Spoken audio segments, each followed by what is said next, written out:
আমাৰ আজি যিটো সমস্যা আমি দেখা পাইছোঁ, আমাৰ যিটো মেইন আমাৰ অহা যোৱা কৰা ৰাস্তা প্ৰায় 9খনমান গাঁও আছে এইফালে। আমাৰ বামুণী হৈ পেলাই নিজৰি হাতীগাঁও কলেদিন এনেকৈ এই পথটোৱে মেইন আছিলে। তো আজি সেই পথটো প্ৰায় 1.5-2 কিলোমিটাৰ পানী হৈ আছে আৰু সেই পানী হোৱাৰ ফলত আমাৰ দুখীয়া ৰাইজৰহে বেছি মানে অসুবিধা হৈছে। কোন কোন জেগা? এইটো বালিবাট আৰু বৰালি গাঁও সংযোগী পথ। কিমান মানুহ এফালে অহা যোৱা কৰে? বহুত মানুহ ৰাতিপুৱা 6টাৰ পৰা ইয়াত মানে মানুহে মানে এইফালে কাম কৰা মানুহ গৈ থাকিব, তাৰপিছত সিফালৰ পৰা মানুহ আহিব, এনেকৈ মানে এইবিলাকত বহুত কাম কৰা মানুহ থাকে। আমাৰ এইফালে বহুত ইণ্ডাষ্ট্ৰিও আছে, সেইবিলাকতো কাম কৰিব আহে। কিন্তু এতিয়া এইবিলাকৰ মানে এনেকুৱা এটা পৰিস্থিতি হৈছে, আমাৰ কিছুমান ইণ্ডাষ্ট্ৰিবিলাকো পানীৰ তলত গৈছে, ৰাস্তাটো গৈছে পানীৰ তলত, আৰু যিবিলাক শ্ৰমিক আছিলে শ্ৰমিকবিলাকেও আৰু এতিয়া কামৰ পৰা বঞ্চিত হৈ আছে। এইটো পানীটো ক'ৰ পৰা আহিছে? এইটো পানীটো হাতীমৰাৰ পৰাই আহিছে। হাতীমৰা যোনটো মাথাউৰি ভাঙে? হয়, মাথাউৰি ভাঙিছে, সেইফালৰ পৰাই আহিছে। আহি পেলাই ইয়াতে আৰু পানীটো কোনোফালে যাবলৈ উপায় নাই, ইয়াতেই আৰু ডুম খাই আছে। এই ৰাস্তাটো সম্পূৰ্ণ আৰু লাহে লাহে বেছিহে হৈ আছে।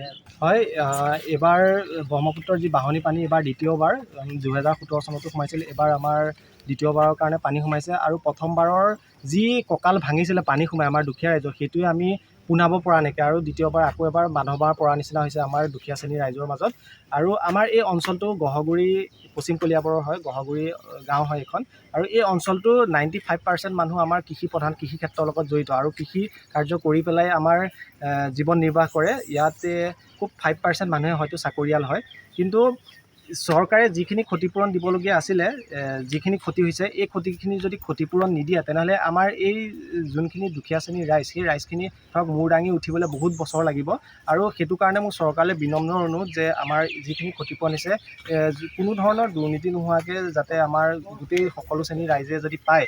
আৰু এটা মই এইখিনিতে ক'ব বিচাৰিছোঁ, আমাৰ এইকণতে বানপানী হোৱাৰ মানে পানী সোমোৱাৰ অন্য এটা কাৰণ হৈছে আমাৰ মাথাউৰিটো চাপৰ হৈ গ'ল কলঙৰ তুলনাত। যিহেতু সিফালে আমাৰ মাথাউৰি বনাই আহি আছে, এইকণতো চৰকাৰলৈ বিশেষ অনুৰোধ, বাৰিষা এইবছৰে নহয় অহা বছৰো হ'ব, বাৰিষা অহাৰ আগতে এতিয়াতো সম্ভৱ নহয়, খৰালি যেতিয়া হ'ব সেই মাথাউৰিটো যাতে অকণমান ওখকৈ মাটি পেলাই ওখ কৰি দিয়ে, তেতিয়া মানে আমাৰ পানীটো নোসোমাব বুলি আমি ভাবোঁ। আৰু চৰকাৰলৈ এইটোৱে আমাৰ এই স্থানীয় ৰাইজ হিচাপে আমাৰ এইটোৱে অনুৰোধ থাকিল যে আপোনাৰ খেতি নষ্ট হৈছে, কি নষ্ট হৈছে? মোৰ খেতি আপোনাৰ পটল খেতি নষ্ট হৈছে, তাৰপিছত কল খেতি নষ্ট হৈছে, জলকীয়া খেতি নষ্ট হৈছে, তাৰপিছত তিয়ঁহ খেতি, বেঙেনা, এনেকৈ বিভিন্ন ধৰণৰ, আৰু পুখুৰী মোৰ 3টা পুখুৰী ডুবিছে।